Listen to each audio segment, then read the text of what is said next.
शपथ घेत नाही आहोत. जनतेचा मान राखून, जनतेच्या मनात जे शंका आहेत त्याचा मान राखून आम्ही आज शपथ घेत नाही आहोत. महत्वाची गोष्ट हीच ठरेल की लोकशाहीचा जो लॉंग मार्च आहे, लोकशाहीचा जो आपण पाहत असाल एक मोर्चा आम्ही हाती घेणार आहोत, इथपासून सुरुवात होते. कारण लोकशाही चिरडण्याचं काम आधी देखील होत होतं. आपण पाहिलं असेल 2014 पासून हळूहळू जे चाललेलं आहे, इन्स्टिट्यूशन्स मारण्याचं काम चालू आहे. लोकसभेत जनतेने निकाल दिला, पण तोच निकाल चिरडण्याचं काम या सरकारने करायचा प्रयत्न केलेला आहे. त्याच्या विरोधात आम्ही आज हे पाऊल उचललेलं आहे. हिंदी में बताइए सर. आदित्य सर या. आदित्य सर हिंदी बोलेंगे बोलेंगे सब भाषा में बोलेंगे. सब भाषा में. हाँ सब. विधानसभेचे निकाल लागले आणि अनेक ठिकाणी अनेक जणांच्या मनात कटकट सुरू होती. या निकालावर महाराष्ट्राचा विश्वास बसेल कसा असा प्रश्न सर्वसामान्यांना पडला आणि त्यातनं मार्कडवाडीने एक भूमिका घेतली की आपण पोलवरती मतदान घेऊया, बॅलेट पेपरवरती घेत असताना निवडणूक आयोग मध्ये आला. आता निवडणूक आयोगाचं काम काय? निवडणुका संपल्यानंतर निवडणूक आयोगाचं काम काय? आणि जर मला माझ्या गावामध्ये बॅलेट पेपरवर निवडणूक घ्यायची असेल तर त्याच्यात पोलिसांचा काय संबंध? तुम्ही हे घ्यायचंच नाही. का घ्यायचं नाही? आम्हाला टेस्ट घ्यायची आहे. आम्हाला महाराष्ट्राला दाखवून द्यायचंय काय खरं आणि काय खोटं. हे गावातल्या लोकांनी घेतलेल्या निर्णयावरती वरवंटा फिरवण्याचं काम जर लोकशाहीने निवडून आलेल्या सरकार करत असेल ते लोकशाहीने निवडूनच आलेले नाही. 74,000 मतं जास्त, 5 वाजताचं वोटिंग पर्सेंटेज वेगळं, 74 लाख, 5 वाजताचं वोटिंग पर्सेंटेज वेगळं, नंतरचं वोटिंग पर्सेंटेज 13% वाढलंय. 13% म्हणजे एकंदर मतदानाच्या 1/4 वाढवलंय. ते 1/4 कुठने येतात? आणि मी साधा माणूस म्हणून सांगतो की निवडणुकीचं जे मशीन आहे it is a simple calculator. 1+1+1+1 5 झाले. ते 6 होतातच कसे? त्याच्यामुळे हा जो काही मी हॅक म्हणणार नाही, पण ही जी काय निवडणूक आयोगाने अरेंजमेंट करून दिलेली आहे व्यवस्थित, त्या अरेंजमेंट बद्दल बोलावंच लागेल. आणि ह्या प्लॅनला उद्ध्वस्त करण्यासाठी जसं महात्मा गांधी सर्वकडे जर पसरलं तर आपल्याला अडचण होईल. म्हणून सरकार हे प्रकरण दाबू इच्छित आहे. तिथे अटकसत्र सुरू झालंय. पण आम्ही मार्कडवाडीच्या लोकांना ग्वाही देतो की आम्ही सगळे आमदार जेवढी ताकद आमच्यात आहे तेवढी ताकद लावून मार्कडवाडीच्या लोकांनी जो लोकशाही वाचवण्याकरता पुढाकार घेतला आहोत आम्ही त्यांच्या बरोबर आहोत.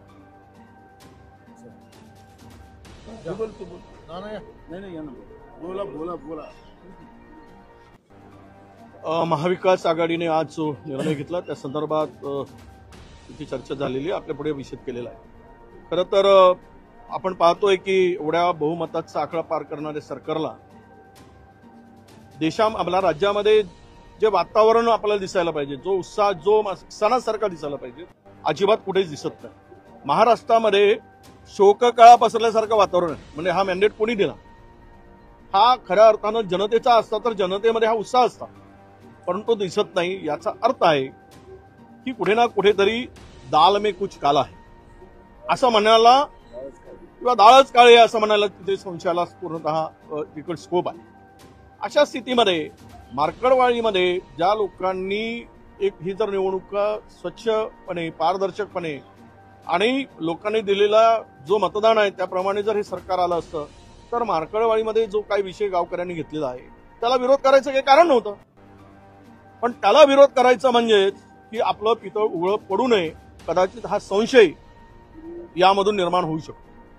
आणि हे सगळं आपण बघत असताना तिथे जो काही प्रकार सुरू आहे, धरपकड सुरू आहे, लाठीमार झालेला आहे, लोकांना मापकोलमधून परावृत्त करायचं काम सुरू झालेलं आहे. अरे मापकोल घेण्याचा अधिकार आहे गावकऱ्यांनी ठरवल्यानंतर. 80% मतदान तिथे मिळालं. अख्खा गाव विरोधात आहे. तर विरोधकांना किंवा तो तिथे आता निवडून आलेल्या आमदारांनी संशय व्यक्त केलाय.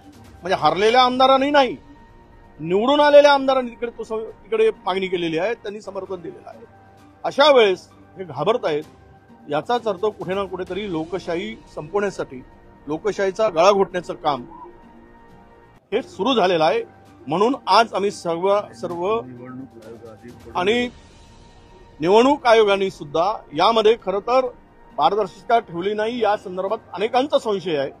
या सगळ्यांच्या संदर्भात आज आम्ही महाविकास आजच्या दिवस शपथ घेणार नाही. मार्कळवाडीच्या गावकऱ्यांनी घेतलेल्या निर्णयाला पाठिंबा आणि हे जे काही पाऊल सरकारने उचलले त्याला निषेध यासाठी आज आम्ही बहिष्कार घालण्याचा निर्णय घेतला किंवा आम्ही आज बहिष्कारही घालू आणि शपथ घेणार नाही असा निर्णय महाविकास आघाडीने घेतलेला आहे.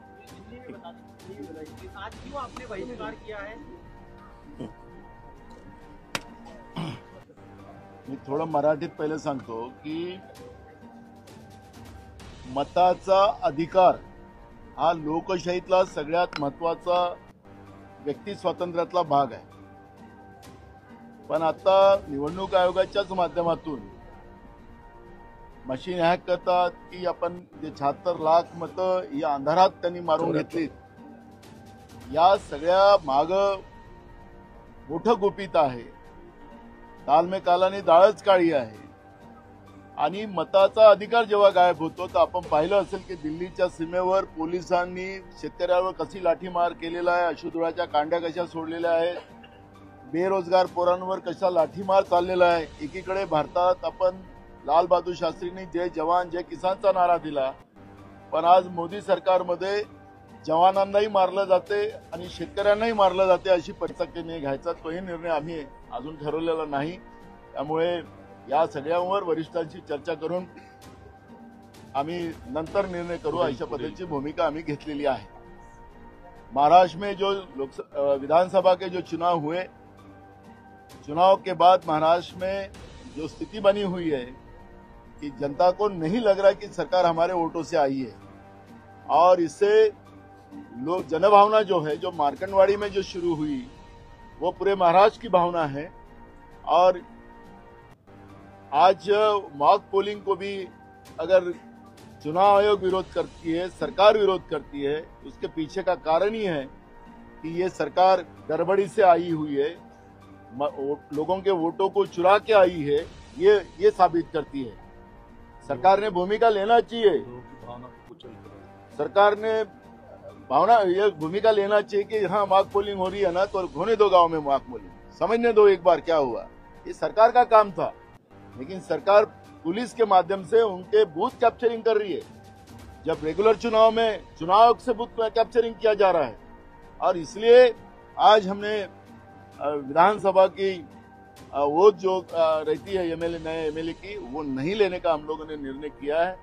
हम लोग उसके ऊपर आज उसका बहिष्कार किया है और ये भूमिका हम जनता की भावनाओं को रख के कर रहे हैं. देवेंद्र फडणवीस जी का एक बयान आया है, उन्होंने कहा है कि लोकसभा चुनाव में इसलिए कांग्रेस पार्टी जीती क्योंकि फॉरेन फंडिंग हुई थी, अराजक एनजीओ उनके साथ थे, और इसकी जांच अब वो सरकार आने के बाद करेंगे. बिल्कुल करना चाहिए, उनको किसने रोका है, वो भी हमारी मांग है.